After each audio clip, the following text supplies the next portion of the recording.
നടി കൽപ്പനയുടെ മൃതദേഹം തൃപ്പൂണിത്തുറ പുതിയകാവിലെ ഫ്ളാറ്റിൽ പൊതുദർശനത്തിന് വെച്ചിരിക്കുകയാണ്. വിശദാംശങ്ങൾ നൽകാൻ സമീർ വാഴങ്ങോട് ചേരുകയാണ്. സമീർ, ഇപ്പോൾ അവർ താമസിച്ചിരുന്ന ഫ്ളാറ്റിൽ മൃതദേഹം പൊതുദർശനത്തിന് വെച്ചിരിക്കുകയാണ്. മറ്റു വിവരങ്ങൾ എന്തൊക്കെയാണ്? സുരേഷ്, തൃപ്പൂണിത്തുറ ലായം കൂത്തമ്പലം ഹാളിൽ നിന്ന് അല്പസമയം മുമ്പാണ് തൃപ്പൂണിത്തുറയിലെ അവരുടെ ഫ്ളാറ്റിലേക്ക് മൃതദേഹം കൊണ്ടുവന്നത്. ഇപ്പോൾ ഇവിടെ പൊതുദർശനം തുടരുകയാണ്. വലിയ തിരക്ക് തന്നെയാണ് ഇവിടെയും നമുക്ക് കാണാൻ കഴിയുന്നത്.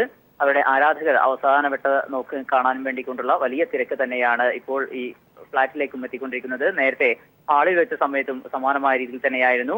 തുടർന്ന് നിശ്ചയ സമയത്തിനപ്പുറത്ത് വെക്കാൻ കഴിയില്ല എന്നുള്ളത് കൊണ്ടാണ് മൃതദേഹം അവിടെ നിന്നും എടുത്തത്. അതുകൊണ്ട് തന്നെ പലർക്കും അവരെ അവസാനമായി ഒരു നോക്ക് കാണാൻ കഴിയാതെ വന്നു എന്നുള്ള ഒരു നിരാശ കൂടിയുണ്ട്.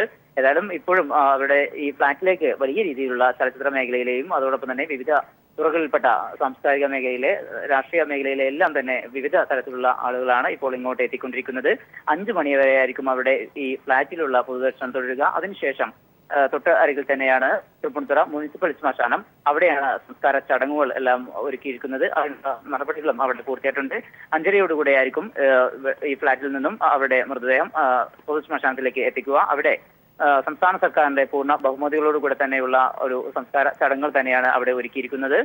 ഇതിനോടകം തന്നെ ആഭ്യന്തരമന്ത്രി രമേശ് ചെന്നിത്തല, അതോടൊപ്പം തന്നെ സ്പീക്കർ എൻ ശക്തൻ തുടങ്ങിയുള്ള രാഷ്ട്രീയ പ്രമുഖരും, അതോടൊപ്പം ചലച്ചിത്ര മേഖലയിലെ മുകേഷ്, KPC ലളിത തുടങ്ങിയുള്ള ചലച്ചിത്ര മേഖലയിലെ നിരവധി പേർ ഇതിനോടകം തന്നെ എത്തി.